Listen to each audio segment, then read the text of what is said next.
Come on in, welcome to my home. Today we are going to talk about planning. You know, the video that I planned on doing. We're going to talk about the 3 big events that we have coming up on this channel very, very soon. Very soon. We have fall, well I guess it's 4, but I'm only counting them as 3.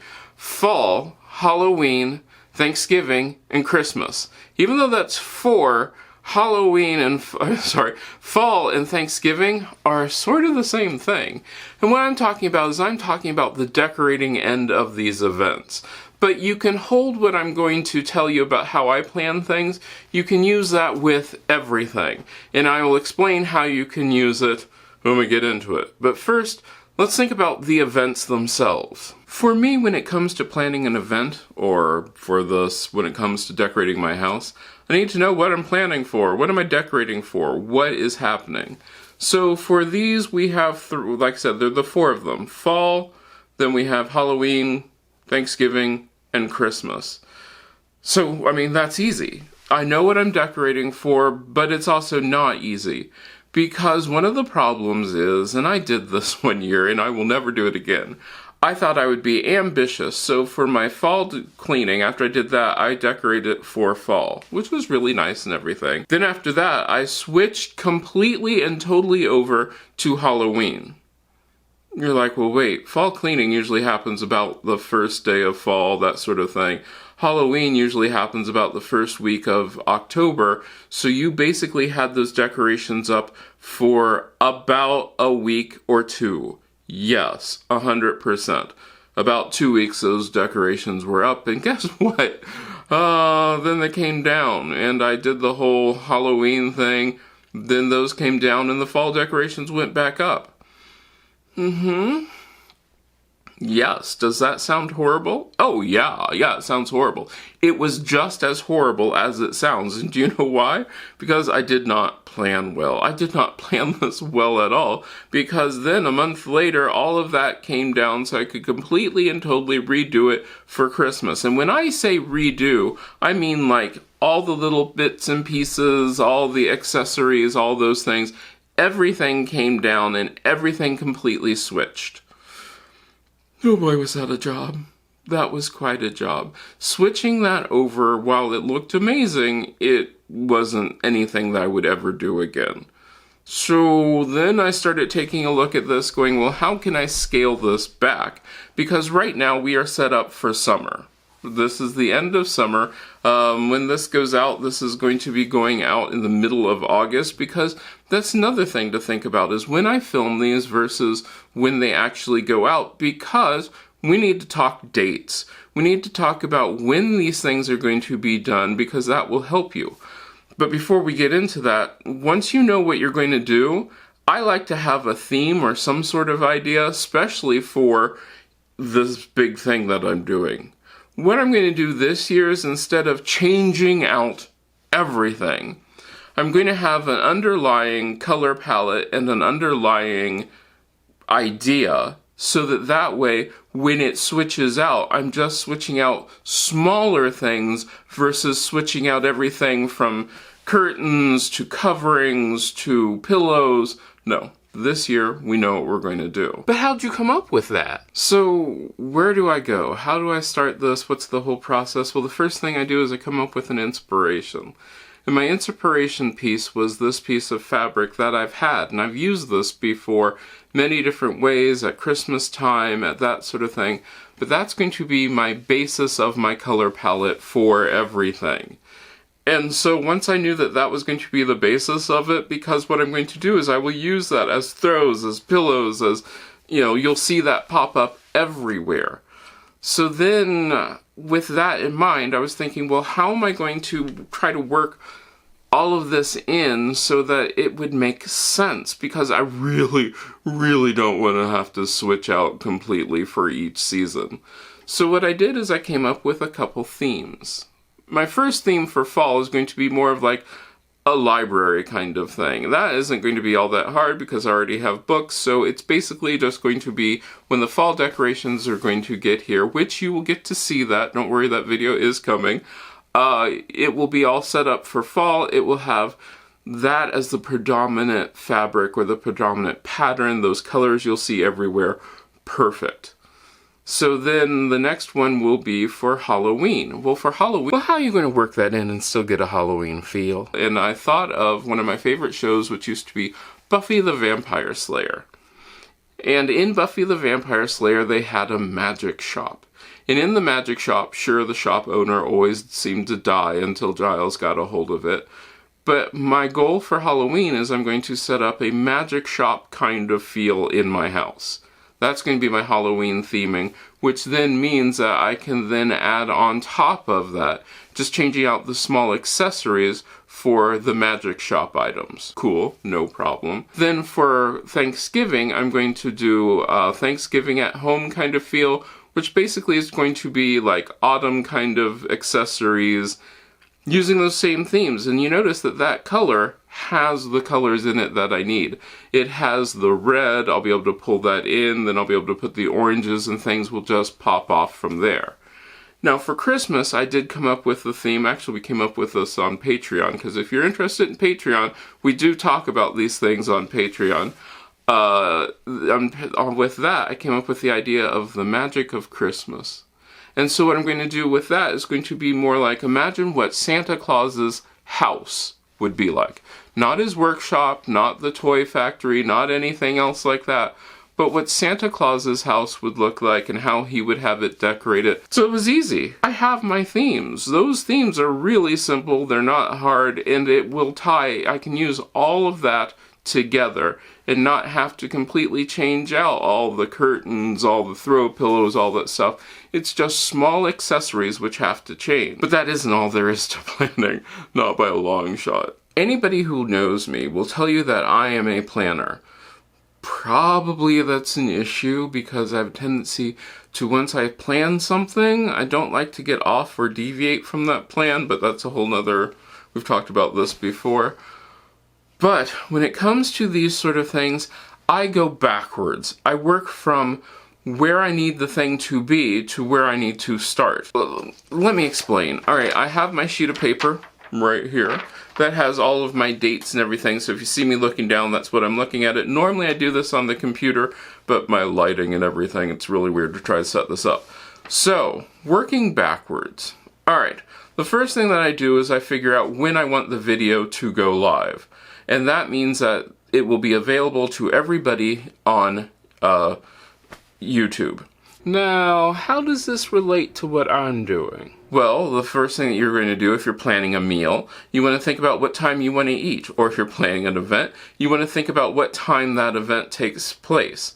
So once you have that, then you think about the next step, which is when does everything need to be like done, ready, that sort of thing. For me, I would think about when does that video need to be edited and go up so that it can then go to the Patreon people, because if you're on my Patreon, I know this is like an ad for Patreon, but it's not. If you're on the Patreon, you get to see that video before people on YouTube do. And for me, that will actually be August 30th. But for you, if you're making dinner, it will be when does everything need to be ready to go onto the table?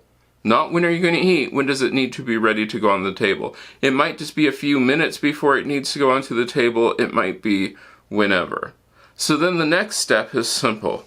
When do I need to have the stuff all ready? Because so for on August 30th, is when I'm going to actually be doing the editing of that video. It'll be doing the final process of it. So that's really cool. So then I need to go backwards. I like to have all the stuff that I need to do, especially if I'm decorating and that sort of stuff, a week beforehand. So that week for me will be the 23rd of August. I need to have all of the stuff that I'm going to use to decorate, because I'll probably take the entire week to decorate the house, to have all that stuff ready. It needs to be here. It needs to be in my hands so that when it comes time for me to be setting it up, I am not running around. Now, if you're planning a meal, you want to have all of your stuff out. You want to have it all ready to go, maybe even prepped, so that when you start cooking, you are ready to go with it. Makes sense so far. So then that means I need to come up with a plan. For me, I have to come up with a plan by August 16th. For you, if you're doing dinner, you need to come up with what you're having for dinner, I would say, a week or 2 weeks before you're having the dinner plan, or before you're having the dinner party, or whatever the event is, so that way you have time enough to get everything that you need. Then once you have everything you need, you get it all ready, and then you're ready to go on the day or the day before, that sort of thing. And then you can figure out how to do this. Because when you're proceeding with things like, especially a dinner, if you don't know how things are going to come out with a dinner, the easiest way is to break it down. Take a spreadsheet. Go on the spreadsheet and figure out how long it's going to take you to do something. Let's say that you are roasting a turkey and you know it's going to take you 4 hours to roast a turkey. You're going to want to put in that spreadsheet those 4 hours. It doesn't matter what time you start the turkey, because what's important is you need the time block. Oh, you're seeing this now, aren't you? So you need to think about how to block out the time. So you roast the turkey for 4 hours, then you need to think about how long it's going to take you to season, and if you stuff the turkey and all that sort of stuff. Let's say it's only going to take you a half an hour. Then you need to think about how long it's going to take you to prep the turkey, defrost the turkey, and all of that needs to be in a spreadsheet, or whatever you're going to use, so that way you can figure out times. So then you go over to your next dish. Let's say you're making mashed potatoes. Then you need to think about for the mashed potato. Oh, I forgot to add with the turkey. If you're doing a turkey, remember a turkey rest. So a turkey needs to rest, say, like 20 minutes before you carve it. So then you have a whole list, a whole block, which tells you exactly from start to finish how long that turkey is going to take. And you do the same thing with like your mashed potatoes. How long is it going to take you to mash the mashed potatoes? How long is it going to take you to drain? How long is it going to take you to cook them? How long is it going to take you to peel? Those sort of things. So that's all blocked out. So then you make it so that across one line is where everything is. So it's where everything ends at the same time. So if you're doing green beans, the only thing you have to do with the green beans is heat them up, and you need to heat them up for 20 minutes, you know that that's 20 minutes versus the 4 hours, and you can see where all of those pieces just need to stop. Does that make sense? I hope it makes sense, because if you're having problems like trying to put a dinner together, the spreadsheet is one of the easiest ways to do that, because then you can get used to planning out, this is where everything needs to be done by, these are the different areas that I need to stop, and you can have it listed at the top, have a column for meat, side dish, and all of the steps you need to prepare it. You'll get used to this and won't need to do the whole spreadsheet part of it. You can just do it in your mind after a while. But for the first couple times, it does help. It's one of those things where you're like, oh, looking at this, I can tell. I can tell instantly that it's going to take me a total of 5 hours to do one dish and 2 hours to do another dish. And you can also see where problems might arise. Whereas two things are going to have to be done at the same time, and unless there are two of you, you can't do them both at the same time. And you can juggle that by moving the times. Yeah. And like for me, and this is why I go back to this one, is for me, I'm looking at this going, okay, so I have my whole fall thing, but then I look at Halloween. For Halloween, that video will go live on October 6th, which means that I'm going to do the video, have it edited and all that sort of stuff on September 20th. Which means I need to have the stuff by September 13th, and I need to have my final plan by September 6th. And I have all this written down on my calendar, which I can't show you because it also has written down what other videos that I don't want you to know about. But I have all of this written down. Well, that's really great and everything, but what about the other steps? What about the other steps in the planning? So when it comes to planning, I think about things like everybody else does. I jump on Pinterest and look at a whole bunch of things and pin stuff that I'll probably never look at again, but it gives me some sort of idea or inspiration or that sort of thing. Something to go from. And yeah, I do pin it and probably will never look at it again. But it is pinned. So if I do need that reference, I can have it. But what I generally try to do is I try to think of vignettes. Little pieces that can make a room like look the way I want it to. I think about where people are going to look or where I'm going to look, and that's what I focus on first. Everything, especially nowadays, I'm looking at where am I and where is it going to pay off for the decoration to be focused on. When I was doing this, like the cooking videos, most of those always focused in on the kitchen and made sure that the Christmas tree was in the perfect spot with all the decorations in it, and made sure that the things would make sense for those videos. And I thought about the vignette. For me, that's where I always think about. Everything around this house, you'll notice that there are spots where I can film. This is, for me, is the first time I've actually filmed this direction into the bedroom, because I look at this and I say, well, what makes sense, what doesn't make sense? And you want to look at your place as in, what will you see and what will the people who come into it see? I would focus mainly on what will you see, because you're going to be the person who sees it the most. Well, I'm only going to think about what other people see as they drive by my house. But if you're in the house most of the time, you will never see this. You might consider making the house look really neat when you look out the window so that you have something to look at. When the first time I suggested that to somebody, they had never even thought about the fact that maybe they should throw some interest out into their yard, especially at Christmas time, so that they can see it from their house. Yeah. So if I'm in a room, I will sit there in the room and look around and say, oh, up on this cabinet would be nice to have something, or up on this area would be nice to have something, or looking from a different room, it would be nice to have something. One of the reasons that the fabric that I showed you at the beginning, that's going to be the main theme, is I have a lot of it. I have a lot of those sheets everywhere. And one of the things to think about is my place is small. Realistically, I have 3 rooms. Realistically.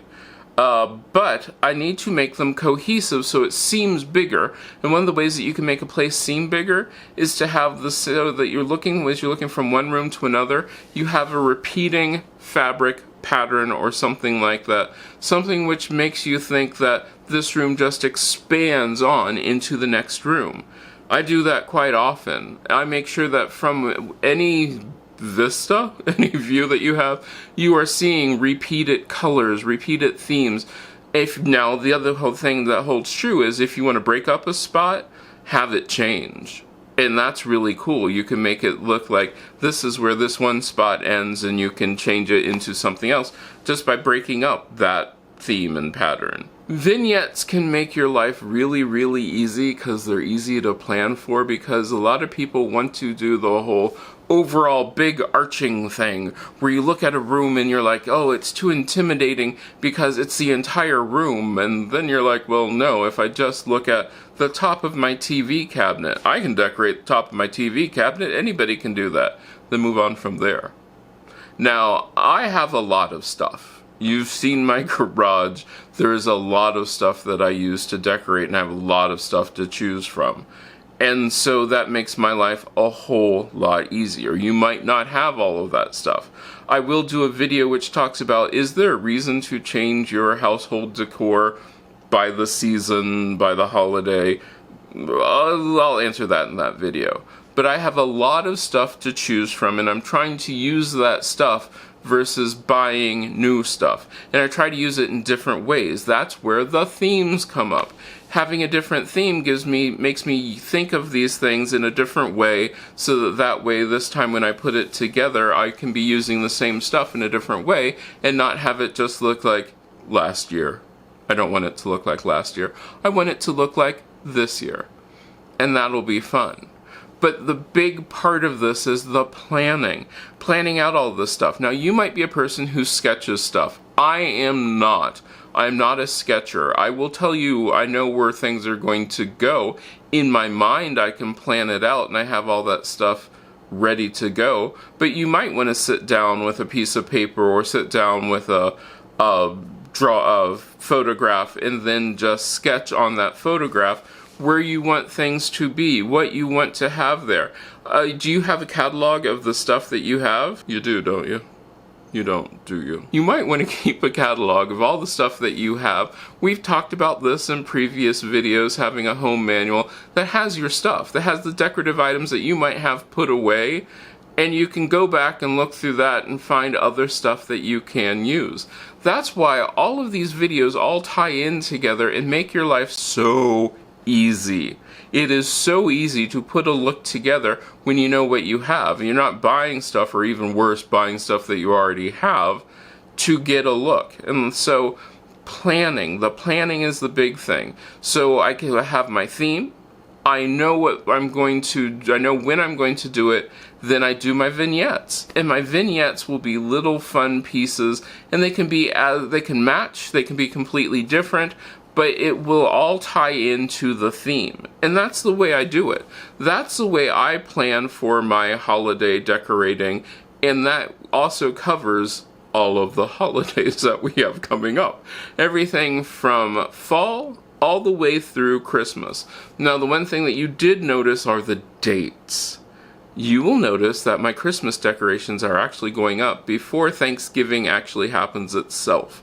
And you're saying to yourself, well, that's weird. Well, no, I've done this for years now. In fact, I have less lead time now than I did a few years ago, because what would happen a few years ago, this is now, what, August? I would have my fall decorations, in fact, I'd almost be heading into Halloween right now. So, yeah, if you're doing these things, you want to really look at when do these things have to happen. Is it worth, if you're going to go full out for Halloween, but you also do fall cleaning at that certain date, like the 21st of September, is it worth having your fall decorations up for 1 week before you put up your Halloween decorations? Maybe you're not going to do Halloween decorations. Maybe you don't know when you're going to do Halloween decorations at all. Some people don't do them, some people do them. But if you have a calendar with a plan of this is when I'm going to do things, it just makes things so much easier. And you can also decide, when is it worth it? It also gives you the chance to sit down and say, oh, hey, I don't think I'm going to be able to do this. Because if I have this all planned out, if I know that I have a vignette in mind that I really want to do, I can then also think about what am I going to have to make for it. Because I planned ahead, I have that time to make the item that I'm going to have to make. Maybe I don't have to make anything. I did one year where I had silver bones. Yes, I spray painted bones silver. It was a classy Halloween kind of look. But I had those things already prepared, so when it came for the day for me to decorate, all of that stuff was out and ready to go, because that's one of the big things I am for. All of my linens have to be washed and cleaned and pressed and ready to be hung up before. And so I'm not trying to do that on that day, because the stuff which comes down also gets washed and put away as the new stuff goes up. It's one of those fun things. Alright, so that gives you an overview of how I do my planning, but is there something more detailed that you would like to know?